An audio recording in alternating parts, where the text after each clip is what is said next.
Hay personas que aprenden a no sentir, no porque sean frías por naturaleza, no porque les falte capacidad emocional, sino porque en algún momento de su historia sentir fue tan peligroso, tan asociado al dolor y a la pérdida de control, que el sistema nervioso tomó una decisión de supervivencia. Mejor no. Shoto Todoroki es esa persona, y My Hero Academia dedica uno de sus arcos más poderosos a mostrar lo que hace falta para descongelar a alguien así. No con terapia, ni con discursos, ni con tiempo suficiente. Con una sola pregunta hecha en el momento exacto. Para entender a Todoroki, hay que entender a Endeavor. Enchi Todoroki, el héroe número 2 durante la mayor parte de la serie, es una de las representaciones más honestas y más incómodas del abuso en el anime moderno. No el villano de caricatura, el hombre que desde afuera parece exitoso, dedicado, imponente, y que puertas adentro convirtió a su familia en el instrumento de su ambición. Endeavor no pudo superar a Olo, a Might. Ese fracaso, que para la mayoría de las personas sería simplemente la realidad de vivir en un mundo donde alguien más es mejor que tú, para Endeavor fue una herida que nunca cicatrizó, y en vez de procesarla, la convirtió en proyecto. Tuvo hijos con el único propósito de crear uno que fuera lo que él no pudo ser. Descartó a los que no cumplieron sus expectativas. Y cuando Shoto nació, con la combinación perfecta del quirk de fuego de Endeavor y el quirk de hielo de su madre, declaró que había encontrado su obra maestra. No su hijo, su obra maestra. La diferencia importa. Y Shoto la vivió en cada entrenamiento forzado, en cada momento donde Endeavor lo separaba del resto de la familia para moldearlos según su visión, en cada instancia donde quedaba claro que lo que Endeavor veía cuando miraba a Shoto no era una persona, sino un propósito. Carl Gustav Jung, el psicólogo suizo que desarrolló la psicología analítica, introdujo el concepto de la sombra, la parte de nosotros mismos que rechazamos, que negamos, que empujamos hacia la oscuridad porque nos resulta inaceptable. La sombra no desaparece cuando la negas.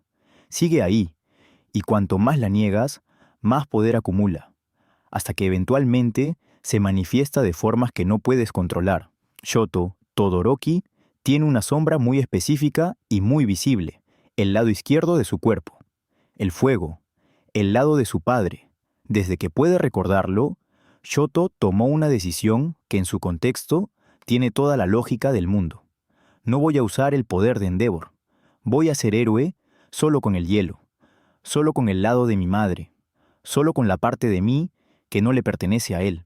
No es solo una estrategia de combate, es una declaración de identidad. Es Shoto diciéndole a Endeavor sin palabras que puede tomar todo lo que quiera excepto esto, la forma en que Shoto elige ser.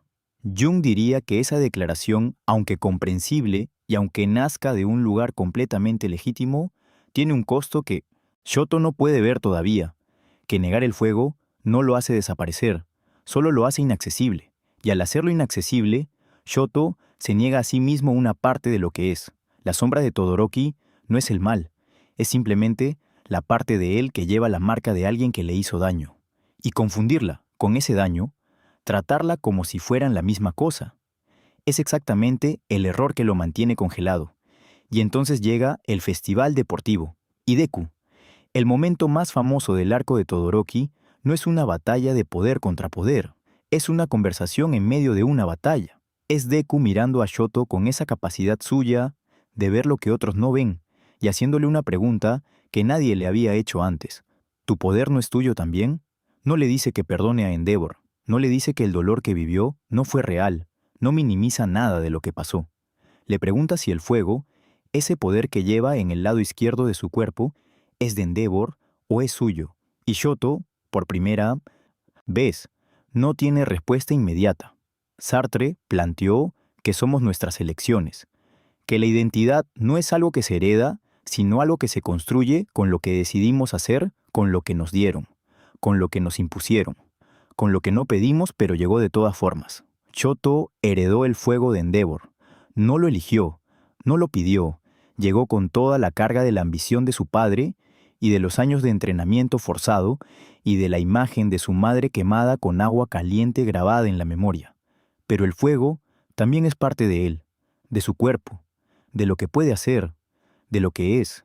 Y la pregunta que Deku le hace es exactamente la pregunta sartreana más importante. ¿Vas a dejar que la historia de cómo llegaste aquí defina lo que haces desde aquí, o vas a elegir qué hacer con lo que tienes? Aunque venga de donde viene, el fuego sale. Y el momento en que Todoroki lo libera por primera vez en combate es uno de los más catárticos del anime moderno. No porque sea espectacular, aunque lo es, sino porque lo que se siente no es poder. Se siente como alivio, como algo que llevaba años contenido, que costaba energía mantener contenido, que finalmente puede existir sin que eso signifique rendirse a la versión de sí mismo que Endeavor quería crear. Jung llamaría a eso la integración de la sombra, el proceso de reconocer las partes de uno mismo que se habían rechazado, no para celebrarlas sin crítica, sino para incorporarlas de forma consciente, para dejar de gastar energía en la negación y empezar a usar esa energía en la construcción. Shoto no perdona a Endeavor en ese momento, no necesita hacerlo para liberar el fuego. Los dos procesos son independientes, y esa independencia es importante porque muestra algo que el anime raramente distingue con tanta claridad, que sanar no requiere perdonar, que recuperar las partes de ti mismo que el daño de otro contaminó no significa absolver a ese otro del daño. La relación con Dabi añade una capa que hace la historia de Todoroki aún más compleja y más dolorosa, porque Dabi, el villano de Llamas Azules, que actúa con una crueldad calculada y una rabia que va más allá de la ideología, resulta ser Toya Todoroki, su hermano mayor, el primero de los hijos de Endeavor, que fue descartado cuando no cumplió las expectativas. Y lo que Dabi representa en la historia de Shoto no es solo una revelación de trama, es la respuesta a la pregunta de qué le pasa a un Todoroki que no encuentra a su Deku en el momento correcto, que acumula el mismo dolor pero sin nadie que le haga la pregunta correcta en el momento exacto, que toma la rabia de lo que Endeavor hizo y la convierte en arma apuntada hacia afuera en vez de en proceso de integración hacia adentro. Dabi es lo que Shoto podría haber sido, y eso es lo que hace su existencia tan devastadora para Shoto, no solo como amenaza, sino como espejo. El budismo enseña que el sufrimiento nace del apego, incluido el apego al odio, que la rabia no resuelta, mantenida como combustible durante años, no daña principalmente a su objetivo, sino a quien la carga, que Dabi lleva décadas quemándose a sí mismo mucho más que a cualquier otra cosa. Y Shoto lo ve, y entiende que el camino que Dabi tomó es comprensible. Y entiende también que no puede seguirlo. El perdón de Todoroki hacia Endeavor es uno de los procesos más matizados y más honestos que My Hero Academia plantea, porque no es limpio, no es completo, no llega de golpe en un momento de revelación dramática.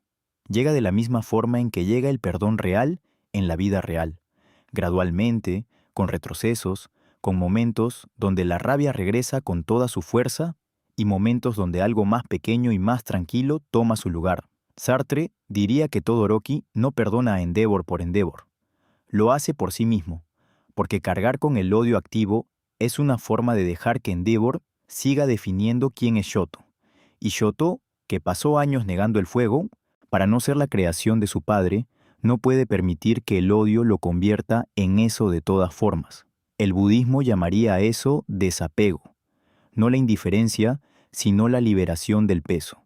Soltar no porque el daño no fuera real, sino porque seguir aferrándose a él no cambia el pasado y sí contamina el presente. Y Jung completaría el círculo. Integrar la sombra del padre no significa convertirse en el padre, significa reconocer que esa herencia existe, que tiene peso, y elegir conscientemente qué hacer con ella en vez de dejar que opere desde la oscuridad de la negación. La dualidad del quirk de Todoroki es la metáfora más visible de todo esto. Hielo y fuego, frío y calor, la madre y el padre, la parte que eligió y la parte que negó. Y la historia de Shoto es exactamente la historia de aprender que no tiene que elegir entre las dos, que la integración no es traición, que usar el fuego no lo convierte en Endeavor, igual que usar el hielo no lo convierte en víctima. pasiva de lo que vivió. Es simplemente Todoroki siendo Todoroki, completo, con todas sus partes, con todo el peso de su historia y con la elección consciente de lo que hace con ese peso. Eso, al final, es lo que Sartre, Jung y el budismo convergen en decir de formas distintas, que eres más que lo que te hicieron, que la herencia, el daño, la sombra, todo eso existe y tiene peso real, pero que en el espacio entre lo que te pasó y lo que haces con ello, ahí vives tú. Ahí elige Shoto Todoroki quién quieres ser. Todoroki me enseñó algo sobre el daño heredado que pocas historias se atreven a plantear con tanta honestidad, que las partes de ti marcadas por el dolor de otro siguen siendo tuyas, que recuperarlas no es perdonar a quien las marcó, es simplemente negarte a dejar que ese daño defina los límites de lo que puede ser, que el fuego es tuyo, aunque venga de donde viene, aunque duela usarlo al principio, aunque el mundo lo asocie con alguien que te hizo daño, es tuyo. Y usarlo en tus propios términos, con tus propios propósitos, es el acto más silencioso y más radical de recuperación que existe. Si llegaste hasta el final, gracias de verdad por quedarte. Todoroki es de esos personajes cuya profundidad se revela lentamente, en capas, sin que la historia te fuerce a verla toda de golpe. Y eso lo hace más honesto, no menos. Déjame en los comentarios qué piensas. ¿Es el arco de Todoroki el más emocionalmente complejo de My Hero Academia? ¿O hay alguien que en tu opinión cargue una historia igual de pesada?